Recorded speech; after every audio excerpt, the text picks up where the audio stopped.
Magandang araw sa ating lahat mga ka-Promdi. Ang mapapanood nyong video ngayon ay kung paano makakakuha ng ginto, sa paanong paraan.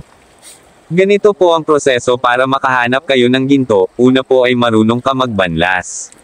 Yun ang tawag sa salitang Bisaya. Dito po kadalasan sila namamanlas para makahanap ng ginto. Ang kadalasang hanap buhay ng mga tao dito sa probinsya sa Mindanao, ay ang pagmimina ng ginto at ang iba naman ay sa palayan. Ito pong nakikita nyo guys ay pinoproseso niya para makita at maipon ang ginto.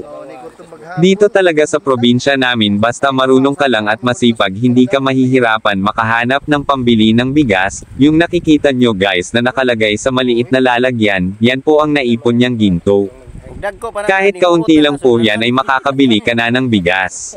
Isipin nyo lang guys magkano ngayon ang gramo ng ginto, halos 2,540 po, kaya makakaipon ka lang ng kahit 1 miligram lang may 254 na pesos ka na.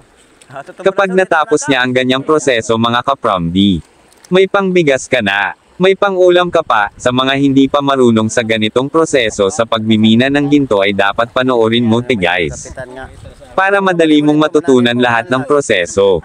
At sa iba pang mga proseso guys, abangan nyo lang ang iba pang mga video natin. Paki-share na rin ang video natin guys para mapanood naman ng lahat. Salamat rin po sa ating mga followers sa walang sawang pagtangkilik sa aking mga video. Huwag nyo rin po kalimutang mag-react sa ating video. Salamat po sa panonood ka-Promdi.